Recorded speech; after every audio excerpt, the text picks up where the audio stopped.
Hello friends, welcome to our channel. Subscribe and notify. இன்னைக்கு நம்ம Friday ஃபுட்டீஸ்ல உருளைக்கிழங்கு முந்திரி கட்லெட் எப்படி செய்யறதுன்னு பார்க்கலாம். இது நம்மளோட 5வது எபிசோட். போன எபிசோட்ல நேந்திர வாழைக்காய் சிப்ஸ் செஞ்சிருந்தோம். அதை செஞ்சு பார்த்தீங்களா? செஞ்சு பார்த்துருந்தீங்கன்னா கமெண்ட் செக்ஷன்ல சொல்லுங்க. இப்போ வாங்க நம்ம நிகழ்ச்சிக்குள்ள போகலாம். வாங்க இப்போ எப்படி செய்யலான்னு பார்க்கலாம். ஃபஸ்ட்டு 2 உருளைக்கிழங்கு பெருசாக வேக வச்சு எடுத்து வச்சுருக்கேன். அதை ஃபஸ்ட்டு மசிச்சுக்கலாம். நல்லா கட்டி இல்லாமல் நல்லா சாஃப்டாக பிசைஞ்சுக்கணும்.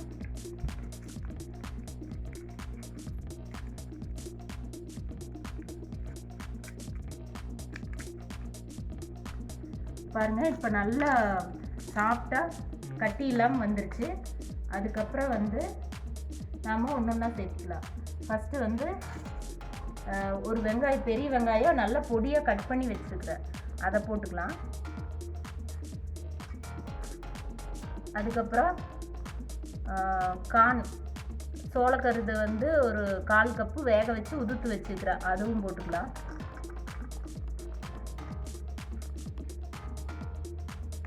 அப்புறம் மல்லி ஒரு கைப்பிடி அளவு நல்லா பொடியாக நறுக்கிக்கோங்க, அதுவும் சேர்த்துக்கலாம். அதுக்கப்புறம் பிரெட் க்ரம்ஸு ஒரு 1/4 கப்பு போட்டுக்கலாம். இது எப்படி செய்யறதுனா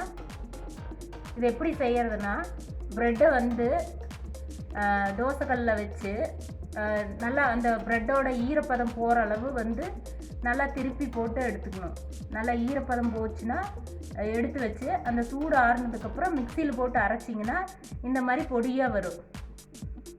நம்ம கடையில் வாங்கணும்னு தேவையில்லை, வீட்டிலையே செஞ்சுக்கலாம். நான் இன்றைக்கி கோதுமை ப்ரெட்டில் செஞ்சுக்கிறேன். நல்லா சாஃப்டாக இருக்குது. இது 1/4 கப் கொட்டிக்கலாம். அதுக்கப்புறம் முந்திரி ஒரு சின்ன கப்பில் ஒரு 1/4 கப் அளவு முந்திரி லைட்டாக வறுத்துட்டு மிக்சியில் 1-2 கொஞ்சம் நரன்னு இருக்கிற மாதிரி அரைச்சி உள்ளே சேர்த்துக்கோங்க. முந்திரி சேர்க்கறனா சேர்க்கலாம், இல்லைன்னா உங்கள் இஷ்டம். ஆனால் முந்திரி சேர்த்தா நல்லா டேஸ்ட்டாக இருக்கும்.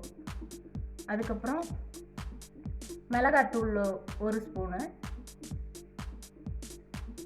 கரம் மசாலா 1 ஸ்பூனு, உப்பு உங்களுக்கு தேவையான அளவு, எவ்வளோ நீங்கள் உருளைக்கிழங்கு சேர்த்துறீங்களோ அந்தளவு. இப்போ இதெல்லாமே சேர்த்து நல்லா பிணைஞ்சு எடுத்துக்கலாம், ஈவனாக நல்லா கலக்கிற மாதிரி. இப்போ இந்த அளவு நல்லா கலந்துக்கணும். இப்படி இருந்தால் போதும். இதுக்கு கோட்டிங் கொடுக்கறதுக்கு ஒரு பேஸ்ட் ஒன்று செஞ்சுக்கலாம். இப்போது 1/4 கப்பு கார்ன்ஃப்ளவர் மாவு எடுத்துக்கோங்க. அதில் தேவையான அளவு தண்ணி ஊற்றி ஒரு பேஸ்ட் பதத்தில் கரைச்சிக்கணும். இது எதுக்குன்னா கட்லெட்டுக்கு கோட்டிங் கொடுக்கறதுக்கு, அந்த மாவு எண்ணெயில் பிரிஞ்சு போகாமல் இருக்கிறதுக்கு ஒரு கோட்டிங் மாதிரி இந்த அளவு இருக்கணும். இப்போ வாங்க நம்ம உருண்டை பிடிச்சி இதில் எப்படி கோட்டிங் பண்ணலான்னு பார்க்கலாம்.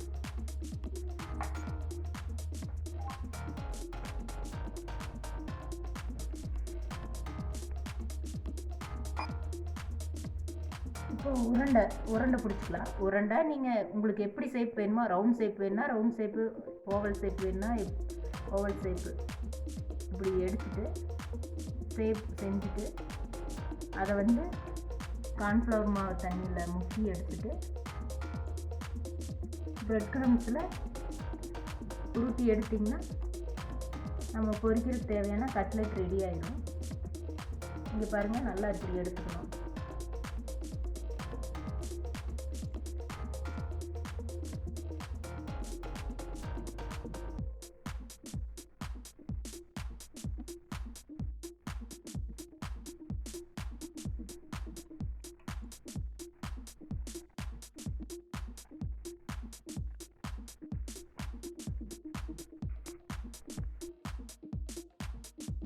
எல்லா இதுவும் செஞ்சாச்சு. நம்ம இது வந்து எண்ணெயில் பொரிச்சு எடுக்கலாம் வாங்க.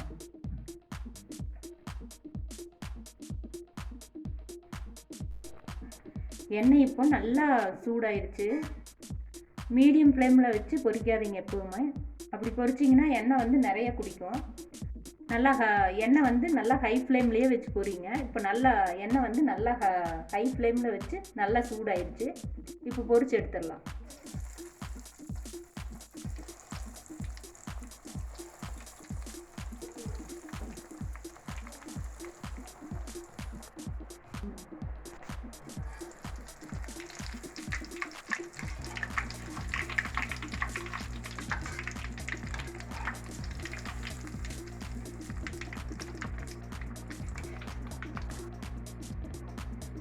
இப்போ நல்லா வெந்துருச்சு. ஒன்று எடுத்துடலாம். இது பாருங்கள், நல்லா பொரிஞ்சு வந்துருச்சு.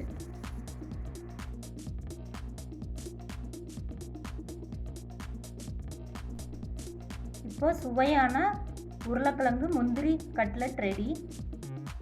நீங்களும் இதே அளவோட இதே மாதிரி செஞ்சு பார்த்துட்டு எப்படி இருந்துச்சுன்னு எங்கள் சேனலுக்கு கமெண்ட் பண்ணுங்கள். அப்படியே எங்கள் சேனல் சப்ஸ்கிரைப் பண்ண நோட்டிஃபைக்கு சப்ஸ்கிரைப் பண்ணிடுங்க. Thank you friends.